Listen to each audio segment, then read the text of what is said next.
রাসূল তো এতিমদের সর্দার। পৃথিবীর কোন এতিম যেন বলতে না পারে নবীজি আমার ব্যাপারে কি বলবেন, আমি তো এতিম মানুষ। নবীজিকে আল্লাহ পাক কেমন এতিম বানালেন, সমস্ত দুনিয়ার এতিমদের সর্দার বানালেন।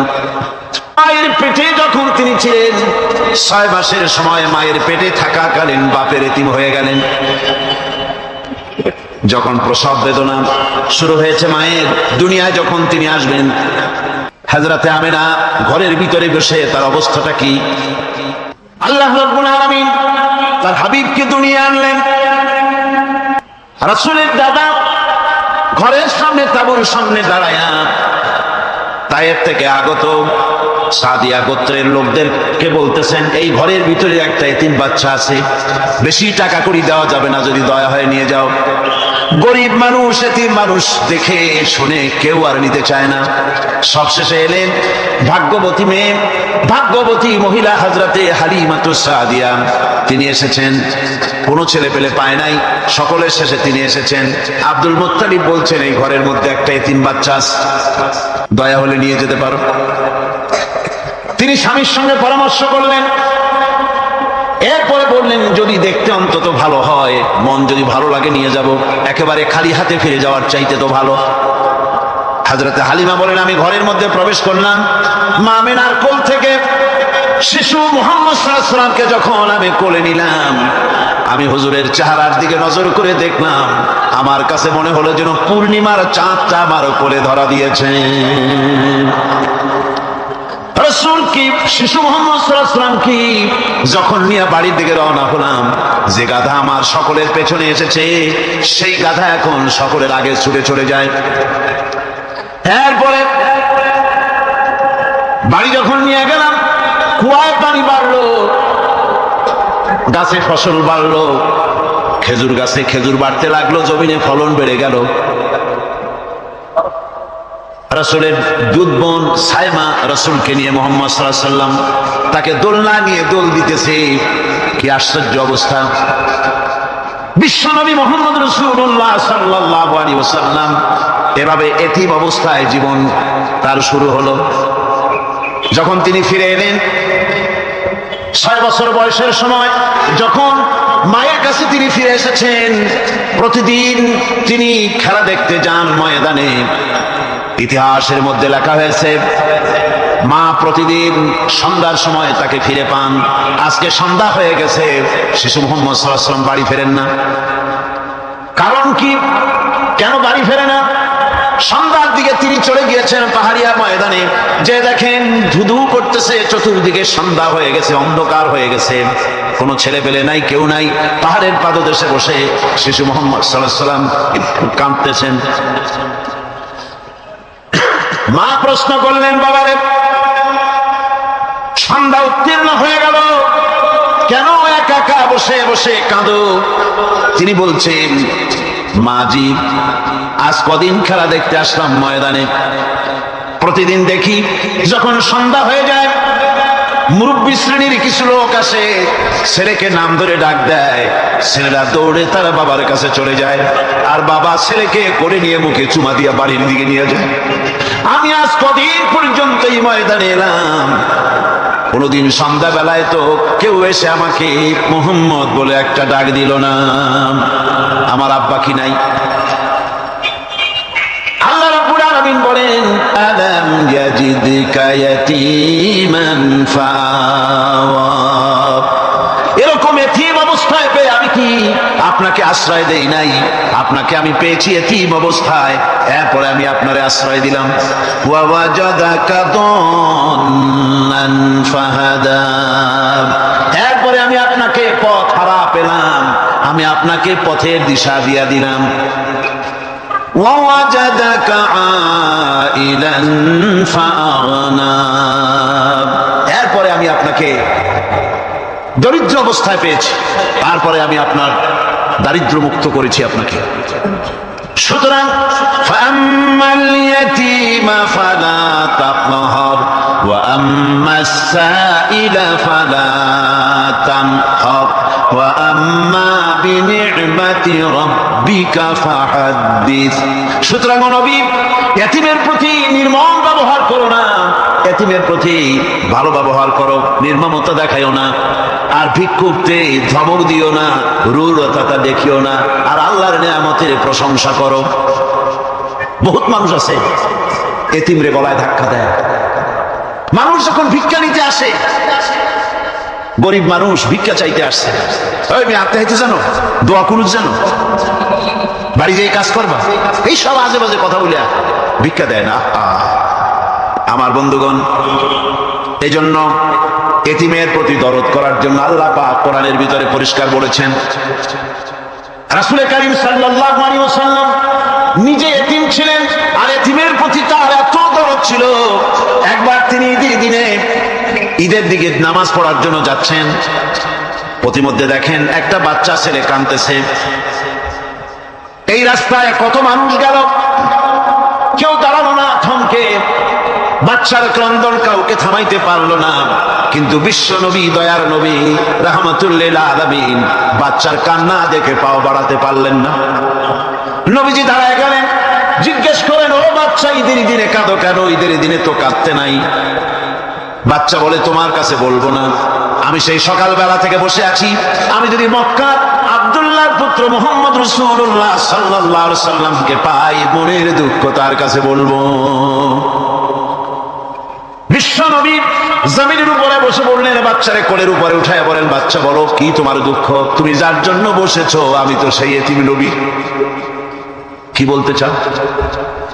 বাচ্চা বলতেছেন, ইয়া রাসূলুল্লাহ, আমার বাবা মারা গেছে, সেই ছোট্টবেলায় একেবারেই তখন মায়ের পেট থেকে আমি আসার পর বাপ মরে গেল, আমার মা আর একজনের সঙ্গে বিয়ে বসেছে, সেই পুরুষটি আমারে দেখতে পারে না, আমার মা যদি আমারে কোলে করে এসে সহ্য করতে পারে না, আমারে চুমা খাইলে সহ্য করতে পারে না, আমারে খাবার দিলে মা মার খায়।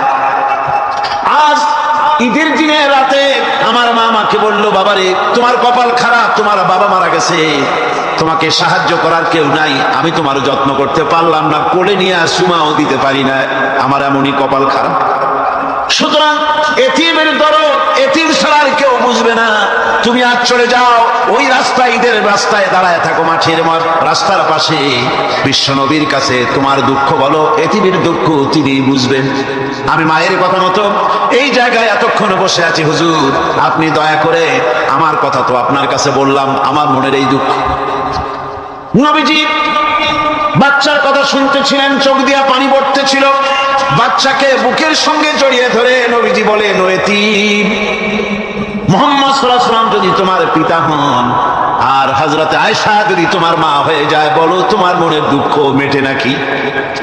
ছেলে দুঃখে কেঁদে উঠলো আর বললো, ইয়া রাসূলুল্লাহ, আপনি যদি আমার পিতা হন আর আয়েশা যদি আমার মা হয়ে যায়, এর থেকে বড় সৌভাগ্যের আমার তো আর কিছুই নাই। নবীজি এতিমকে বাড়ি নিয়ে গিয়ে হযরতে আয়েশার হাতে তুলে দিয়ে বললেন, আয়েশা রে, পবিত্র ঈদের দিনে আল্লাহ রাব্বুল আলামিন তোমার জন্য একটা উপহার পাঠিয়েছেন, এটা যত্ন করো। এতিমের প্রতি দরদ রাখার জন্য আল্লাহ রাব্বুল আলামিন বলেছেন, এতিম, মিসকিন, বিধবা, অসহায় লোক, তাদের প্রতি যাতে করে মুসলিম সমাজ লক্ষ্য রাখে, সেজন্য আল্লাহ পাক নির্দেশ করেছেন। বুখারী এবং মুসলিম শরীফের হাদিসে এসেছে, আসাই আলাল আরমালাত ওয়াল মিসকিন কাসাই ফি সাবিলিল্লাহ। বিধবাদের জন্য, মিসকিনের জন্য কেউ যদি কোনো উদ্যোগ গ্রহণ করে, কেউ কোনো সাহায্য দেয়, জিহাদের ময়দানে জিহাদ করে আল্লাহর রাস্তায় যে সওয়াব পাওয়া যায়, যে মর্যাদা পাওয়া যায় আল্লাহর কাছে, এতিম, মিসকিন, বিধবাকে সাহায্য করলে সেই সওয়াব আল্লাহ রাব্বুল আলামিন আমলনামায় দিয়ে দেন। তার চরিত্রই প্রমাণ করে, নবীদেরকে বাইয়ানাত দেওয়া হয়েছে, এমন চরিত্র আচার আচরণ দেওয়া হয়েছে যাতে করে লোকেরা অভিভূত হয়ে যায়, আকৃষ্ট হয়ে যায়। হযরতে যায়েদ, তিনি তো কৃতদাস ছিলেন, হারায় গেলেন বাপ মা থেকে, আর এরপরে কুদরতকারে মুহাম্মদ সাল্লাল্লাহু আলাইহি ওয়াসাল্লামের ঘরে উঠায় দিল। তিনি তখন আল্লাহর নবী, তখন নবুয়তের দায়িত্ব পান নাই। যায়েদের পিতার কাছে খবর হয়ে গেল, যায়েদ আছে রাসূলের বাড়িতে, মুহাম্মদ সাল্লাল্লাহু আলাইহি ওয়াসাল্লামের বাড়ি মক্কায়। তারা এসে হুজুরের সঙ্গে দেখা করে বললেন, মুহাম্মদ সাল্লাল্লাহু আলাইহি ওয়াসাল্লাম, জানতে পেরেছি আপনার কাছেই আমাদের ছেড়ে জায়েদ আছে, মেহেরবানি করে তাকে আমাদেরকে ফিরায় দেন। হুজুর বলেন, জায়েদ যদি তোমাদেরকে চিনতে পারে আর যদি যেতে চায়, আমার পক্ষ থেকে কোনো আপত্তি নাই, অবশ্যই যাবে। তবে জায়েদ যদি যেতে না চায়, আমি এমন লোক নই যে কেউ আমার কাছে থাকতে চাইলে আমি জোর করে তাকে ছেড়েও দিতে পারি না, আমি তেমন লোক নই। পিতা বললেন, আপনি অবশ্যই যুক্তিপূর্ণ কথা বলেছেন। হযরতে জায়েদ কেন হলো? হুজুর বললেন, তুমি কি চেনো এদেরকে? জায়েদ বললেন, চিনি, ইনি আমার বাবা, উনি আমার চাচা। জায়েদের পিতা বলেন, বাবারে বাড়ি চলো, তোমার মা কেঁদে কেঁদে হয়রান, চলো বাড়ি যাই, বাড়ির যা কিছু আছে সব তোমাকে ফিরিয়ে দেওয়া হবে। হযরতে জায়েদ বলতেছেন, পিতা বাড়িতে যা আছে তাই সত্য, তামাম দুনিয়াটা যদি আমারে দেওয়া হয়, এই লোকটির কাছে থেকে যে ব্যবহার পেয়েছি আমি এই লোকের কদম ছেড়ে যেতে পারি না। তার চরিত্রই প্রমাণ করে তিনি নবী, কি ব্যবহার পেয়েছেন। হযরত আনাস রাদিয়াল্লাহু তাআলা ছোট মানুষ, 8 বছর বয়সের সময় হুজুরের খাদেম হয়ে হুজুরের বাড়িতে আসছেন। আচ্ছা, 8 বছর বয়সের কিশোর ভুল তো করতেই পারে, গরম পানি চাইলে ঠান্ডা পানি এনে দেবে, স্যান্ডেল চাইলে জুতো আনবে, বিছানা বিছাইতে বললে উঠাই দেবে, এটা স্বাভাবিক। কিশোর মানুষ, ছোট মানুষ। এবার শুনুন, বাইয়ানাত কারে বলে? নবীদের বাইয়ানাত আল্লাহ যে দিয়েছেন সেটা কি জিনিস? সেটা হলো উন্নত মানের চরিত্র আর ব্যবহার, ওঠা বসা, যা দেখলে মানুষ বুঝতে পারে তিনি আল্লাহর নবী। হযরতে আনাসের মুখে শুনুন, হযরতে আনাস রাদিয়াল্লাহু তাআলা বলেন, একাধিক ক্রমে টানা 10টি বছর রাসূলের খেদমতের ভিতরে নিয়োজিত ছিলাম। 10টি বছরের ভিতরে একটা দিনের জন্য নবীজি আমাকে ধমক দিয়ে কথা বলেন নাই। ধমক দিলেন না আমারে, এটা করছো কেন, এটা করো নাই কেন? সুবহানাল্লাহ ওয়া বিহামদিহি। গোটা পৃথিবী সমস্ত মুমিন মুসলমানদের, পুরুষ আর নারীদের জীবন, কলিজা, রক্ত রাসূলের কদম মোবারক উৎসর্গ হয়ে যায়। আমার ভাইরা, রাসূল পাক সাল্লাল্লাহু আলাইহি ওয়াসাল্লাম আল্লাহর নবী এমন এক মহান সত্তা ছিলেন যে তিনি দোয়া আল্লাহর দরবারে হাত উঁচু করতে দেরি আছে, কিন্তু দোয়া কবুল হতে দেরি নাই। হিজরত করে মদিনায় এসেছেন, নামাজ পড়তে দিল চায়, কাবা শরীফের দিকে ফিরে যদি নামাজ পড়তে পারতাম দিলটা বড় ভালো লাগতো, কিন্তু হাত উঁচু করে মোনাজাত করতেছেন না, আল্লাহর কাছে বলতেওছেন না যে আল্লাহ তুমি আমার কিবলাটা বাইতুল মুকাদ্দাস থেকে ফিরাইয়া মক্কা শরীফে বাইতুল্লাহর দিকে ফিরাই দাও, মুখেও বলতেছেন না, মনেও না, শুধু আকাশের দিকে বারবার তাকাচ্ছেন, মোনাজাত করেন নাই। মনে মনে আশা পোষণ করতেছেন যদি এমন একটা ওহী নাযিল হয়ে যেত। আল্লাহ রাব্বুল আলামিন সঙ্গে সঙ্গে রাসূল যোহরের নামাজ পড়তেছিলেন, 2 রাকাত পড়া হয়ে গেছে, এমন সময় ওহী নাযিল হয়ে গেল, قَدْ نَرَى تَقَلُّبَ وَجْهِكَ فِي السَّمَاءِ। ও নবী, আমি দেখতে পেয়েছি বারবার আপনি আকাশের দিকে তাকাচ্ছেন। সুবহানাল্লাহ, আমি দেখতে পেয়েছি। فَلَنُوَلِّيَنَّكَ قِبْلَةً تَرْضَاهَا فَوَلِّ وَجْهَكَ شَطْرَ الْمَسْجِدِ الْحَرَامِ। আর দেরি নাই, আপনার মনের আশা পুরো হয়ে গেছে, এক্ষুনি আপনার কিবলা পরিবর্তন করুন। হুজুর 2 রাকাত পড়েছিলেন বাইতুল মাকদাসের দিকে ফিরে, বাকি 2 রাকাত তিনি মক্কা শরীফের কাবা শরীফের দিকে ফিরলেন। আজও পর্যন্ত সেই মসজিদ আছে, সাক্ষ্য দিচ্ছে নবীর কথা কিভাবে মঞ্জুর হয়। মসজিদে কিবলা তাই মদিনা মুনাওয়ারায় সে মসজিদ আজও আছে। ভাইরা আমার, রাসূল পাক সাল্লাল্লাহু আলাইহি ওয়াসাল্লাম এত বড় মর্যাদা সম্পন্ন ব্যক্তিত্ব, মহান ব্যক্তিত্বের উম্মতের মধ্যে আল্লাহ আমাদের শামিল করেছেন। শুকরিয়া স্বরূপ আমরা পড়ি আলহামদুলিল্লাহ। জোরে সোরে পড়েন আলহামদুলিল্লাহ। আমার ভাইরা, মর্যাদা এত বেশি আল্লাহ রাসূলকে আল্লাহ রাব্বুল আলামিন দান করেছেন। এই পৃথিবীতে কোন মানুষের সঙ্গে যদি আপনি বেয়াদবি করেন, তিনি আপনার বাপ হোক, তিনি আপনার মা হন, অথবা আপনার উস্তাদ হন, অথবা আপনার পীর হন, যে কেউ হোক না কেন, কারোর সঙ্গে যদি কোনো বেয়াদবি হয়ে যায় তো শুধু একটা বেয়াদবি ছাড়া আর কিছুই না। কিন্তু নবীজির সঙ্গে যদি কেউ বেয়াদবি করে, সেটা শুধু বেয়াদবি থাকে না, কুফরি হয়ে যায়। কি হয়ে যায়? কুফরি হয়ে যায়। রাসূলুল্লাহকে কেউ তাওহীদ করলে, অসম্মান করলে, সমালোচনা করলে কাফের হয়ে যায়। যেমন কি হয়ে যায়? কত বড় মর্যাদা!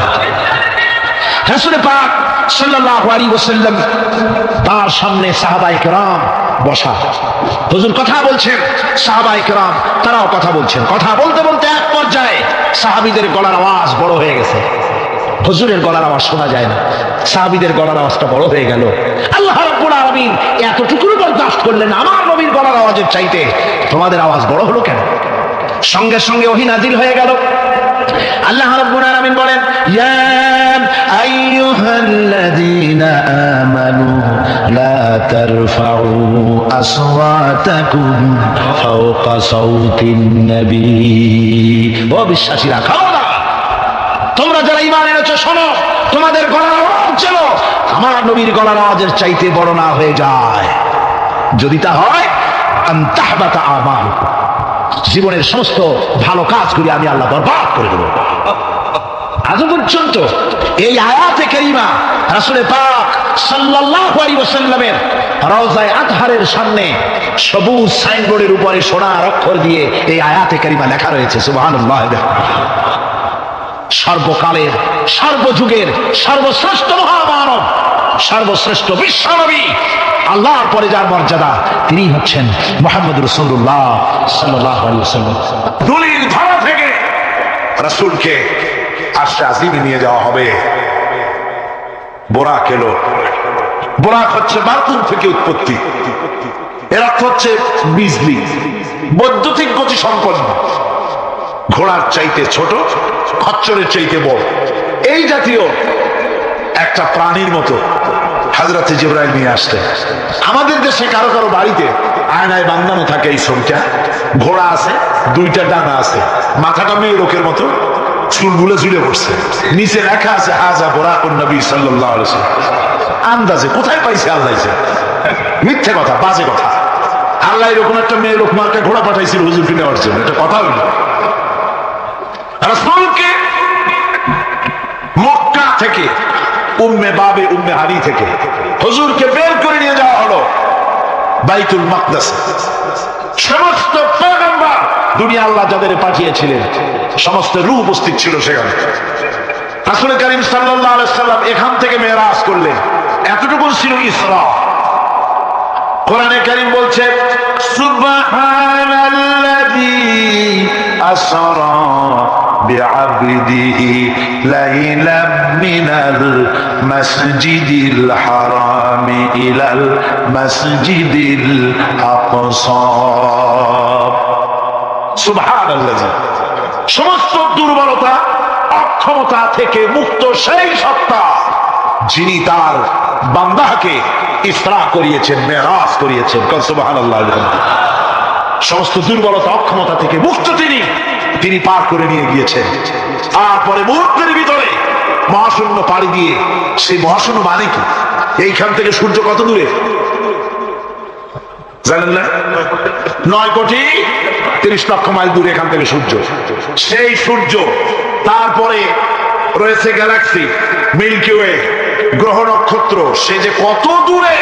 যে সমস্ত তারকা, এমন বহু তারকা আছে যে তারকা সৃষ্টির পর তার আলো পৃথিবীর মাটি আজ পর্যন্ত স্পর্শ করে নাই, অথচ আলোর গতি প্রতি সেকেন্ডে কত মাইল? 1,86,000 মাইল। এই 1,86,000 মাইলের সেকেন্ড, এর মিনিট, এর ঘন্টা, এর দিন, এর সপ্তাহ, এর মাস, এর বছর, এটাকে বলা হয় লাইট ইয়ার, আলোকবর্ষ। সেই তারকা তৈরি হওয়ার পর কত সহস্র সহস্র লাইট ইয়ার চলে গেল, আজও পর্যন্ত সেই তারকার আলো পৃথিবীর মাটি স্পর্শ করতে পারে নাই। তাহলে সেই তারা কোথায়? আল্লাহ রাব্বুল আলামিন তার হাবিবকে চাঁদ, সূর্য, গ্রহ, নক্ষত্র, মহাশূন্য পাড়ি দিয়ে, তারপরে 7 আকাশ পাড়ি দিয়ে সিদরাতুল মুনতাহা পর্যন্ত নিয়ে গেলেন। জোরে কোন সুবহানাল্লাহ। এবার সিদরাতুল মুনতাহা পর্যন্ত যাওয়ার পথে যত ঘটনা ঘটলো, সেগুলো আপনারা ইতিহাস থেকে পড়ে নেবেন, ওগুলি বলার সময় আমার কাছে নাই। সিদরাতুল মুনতাহায় যাওয়ার পর হযরত জিবরাইল বলেন, আর আমি যেতে পারবো না। জিবরাইল বলে গেলেন, এখান থেকে আপনাকে নেওয়ার কুদরতি ব্যবস্থা হয়ে যাবে। রাসূল দুনিয়ায় ফিরে এসে হযরত বেলালকে ডেকে বলেছিলেন, বেলাল গো, এমন কি আমল তুমি করো আমারে শোনাও। হযরতে বেলাল বলেন, হুজুর আমার আমল তো সব আপনি জানেন। কয় না, কি করো শোনাও। বেলাল বলেন, হুজুর খাস আমলের মধ্যে এতটুকু আছে যে আমি কখনো বিনা উজুতে থাকি না, যখন উজু চলে যায় উজু করি আর উজুর ইহতিমামের জন্য 2 রাকাত নফল নামাজ পড়ি। হুজুর বলেন, বেলাল তুমি এই আমল ছাড়বা না, কারণ সিদরাতুল মুনতাহায় হযরত জিবরাইল আমারে যখন ছেড়ে চলে গেলেন আমার একা একা বড় ভয় লাগতে লাগলো। তখন আমার মনে হচ্ছিল তুমি যেন আমার চতুর্দিকে হাঁটতেছো। আমার ভাইরা, রফরাত নামক বিছানা চলে এলো। কুদরতি এই বিছানায় চলে নবীজি আল্লাহ রাব্বুল আলামিনের দরবারে আরশে আজিমে পৌঁছে গেলেন। জোরে বলেন সুবহানাল্লাহ, জোরে বলেন সুবহানাল্লাহ। যেখানে পৃথিবীর কোন মানুষের যাওয়া সম্ভব নয়, গোটা পৃথিবীর মানুষের মর্যাদা আল্লাহ পাক বাড়ায় দিলেন, আরশে আজিমে হুজুরকে নিয়ে গেলেন। তারপরে তিনি কথাবার্তা হুজুরের সাথে কি বললেন সেই কথাগুলি নিয়ে আমাদের দেশে কথা হলো এই যে হুজুরকে নিয়ে আল্লাহ 5 ওয়াক্ত নামাজ দিছিলেন তো 50 ওয়াক্ত। মুসা আলাইহিস সালামের সাথে দেখা না হলে তো কাম সারছিল, আমাদের আর উপায় ছিল না। আরে ভাই, শুধু নামাজ দেওয়াই যদি উদ্দেশ্য হবে তাহলে রোজার মতো তো আল্লাহ দুনিয়া বসে দিতে পারতেন কিনা, হজের মতো যাকাতের মতো পারতেন কিনা। শুধু নামাজের জন্য নয়, আল্লাহ পাকের কায়নাত দেখাবার জন্য আল্লাহ পাক তাকে নিয়েছিলেন। বেহেশত দেখাইছে, দোজখ দেখাইছে, ভালো কাজ করলে কিরকম শান্তি হবে, খারাপ কাজ করলে কিরকম শাস্তি হবে চোখে দেখাই দিয়েছেন মুহাম্মদ রাসূলুল্লাহ সাল্লাল্লাহু আলাইহি ওয়াসাল্লামকে। মেরাজ থেকে ফিরে এলেন, ঘরে এসে দেখেন উজুর পানি, উজু করে যে গেছিলেন উজুর পানি তখনও গড়াচ্ছে। যে দরজা দিয়ে বেরিয়েছিলেন দরজাটা ধাক্কায় তখনও কাঁপতেছে। যে বিছানায় শোয়া ছিলেন সে বিছানায় মানুষ শুয়ে থাকলে যেমন উষ্ণ থাকে সেরকমের উষ্ণ ভাব তখনও আছে। কেমনে হলো? কেমনে হলো? মাথায় ঢুকবে না। সুবহানাল্লাহ, কোন ঢুকবে? জোরে কোন সুবহানাল্লাহ। এটার ব্যাপারে কোন বিজ্ঞান দর্শন যুক্তির প্রয়োজন নাই।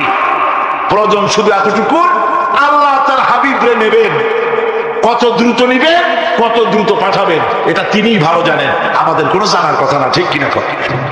কোরআনে কারীম বলছেন, وَلَنَبْلُوَنَّكُمْ حَتَّى نَعْلَمَ الْمُجَاهِدِينَ مِنكُمْ وَالصَّابِرِينَ وَنَبْلُوَ أَخْبَارَكُمْ।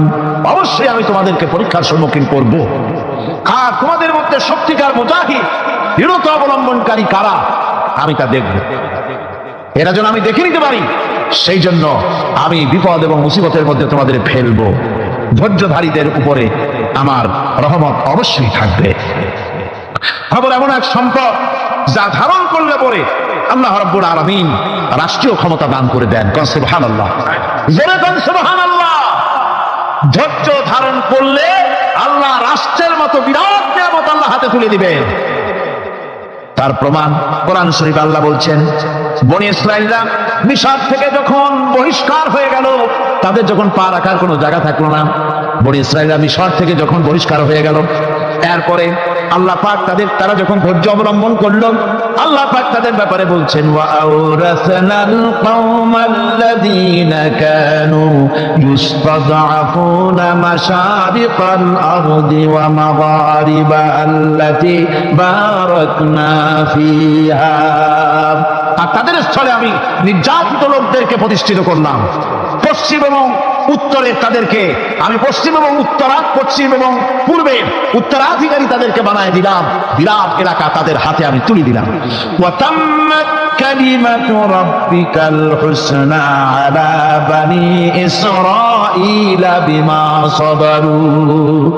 আর এভাবে করে আল্লাহ পাক তার কথাকে পূর্ণ করলেন বনি ইসরাইলদের উপরে সবর ইখতিয়ার করার জন্য। ধৈর্য ধরার কারণে আল্লাহ পাক রাষ্ট্রের মালিক তাদের বানায় দিলেন। জোরে কোন সুবহানাল্লাহ।